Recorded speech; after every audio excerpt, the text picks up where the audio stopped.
So guys, township ಹತ್ರ ಒಂದು check post type ಇದೆ. ಅವರು ಕೆ ಒ ಸಿ ಅಲ್ಲಿ ಸೆಕ್ಯೂರಿಟಿ ಅವರು, ಅವ್ರಿಗೆ ಕೇಳ್ಕೊಂಡೆ ಅವ್ರು ಬಿಡಿ ಅಂತ. ಅವರು ಇಲ್ಲ, ಇನ್ಸ್ಟ್ರಕ್ಷನ್ಸ್ ಇದೆ, ಬಿಡೋಂಗಿಲ್ಲ ಅಂತ ಅಂದರು. ಇನ್ನೇನು ಮಾಡೋದು, ಅಲ್ಲೇ ಒಂದು ಕೆ ಒ ಸಿ ಅಲ್ಲಿ ಸಿಂಬಲ್ ಇದೆ, ಐ ಮೀನ್ ಲೋಗೋ ಟೈಪ್, ಅವ್ರದ್ದು ಸ್ಟ್ಯಾಚ್ಯೂ ಟೈಪು. ಸೊ ಅಲ್ಲೇ ಒಂದು ಶಾರ್ಟ್ಸ್ ತೊಗೊಂಡು ಅಂದರೆ ಇಲ್ಲೇ ಆ್ಯಕ್ಚುಲಿ ಲೈಕ್ ಮುಂದೆ ಮುಂದೆ ಒಂದು ಯಾವುದು ಗೊತ್ತಾಗ್ತಾ ಇಲ್ಲ. ನಿಮ್ಗೆ ಯಾರಿಗಾರ ಗೊತ್ತಾದರೆ ಹೇಳಿ. ಸೊ ಬ್ರಿಡ್ಜ್ ಮೇಲೆ ಇದ್ದೀನಿ, ಚೆನ್ನಾಗಿದೆ, ಬ್ರಿಡ್ಜು ಚೆನ್ನಾಗಿದೆ, ವ್ಯೂ ಚೆನ್ನಾಗಿದೆ.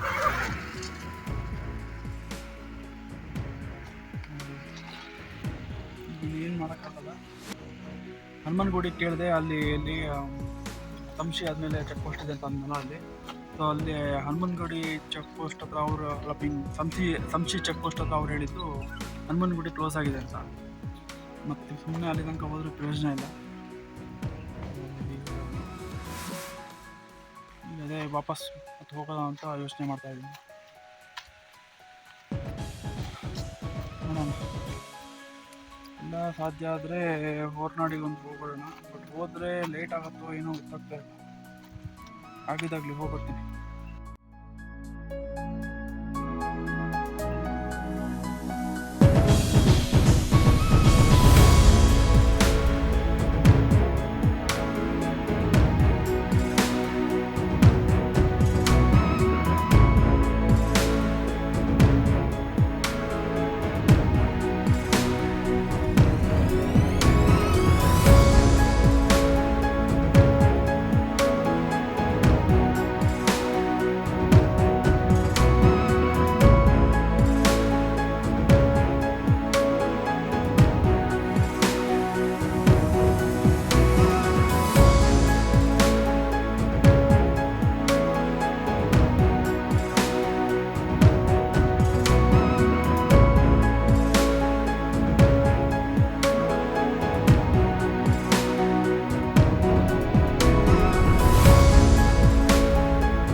ವಾಯ್ಸ್ ಅದೇ ಅಲ್ಲಿಂದ ಬಂದುಬಿಟ್ಟು ಊಟ ಮಾಡಿ ಈಗ ರೂಮಿಗೆ ಬಂದೆ. ಸೊ ಇನ್ನೊಂದು ಸ್ವಲ್ಪ ಹೊತ್ತಿಗೆ ಫ್ರೆಂಡ್ಸ್ ಬರ್ತಾರೆ ತಿಂದು. ಅವರೆಲ್ಲ ಬಂದಾದ್ಮೇಲೆ ಅದೇ ಲೈಕ್ ಮಧ್ಯಾಹ್ನ ಇವಾಗ ಹೋಗೋಣ ಅಂತಿದ್ದೇವೆ ಹೊರನಾಡಿಗೆ. ಸೊ ಅವರು ಈವ್ನಿಂಗ್ ಹೋಗೋಣ ಅಂತ. ಸೊ ಅವ್ರ ಜೊತೆ ಒಟ್ಟಿಗೆ ಸೇರಿ ಈವ್ನಿಂಗು ಹೊರನಾಡಿಗೆ ಹೋಗಿ ಅವರು ಆಶೀರ್ವಾದ ತಗೊಂಡು ಹಂಗೆ ಪ್ರಸಾದ ತಗೊಂಡು ಬರೋದಂತ. ಬೆಳಿಗ್ಗೆ ಬೇಗ ಬೇಗ ಎದ್ದೇಳಬೇಕು. ರಾತ್ರಿ ಬೇಗ ಮಲಗಬೇಕು.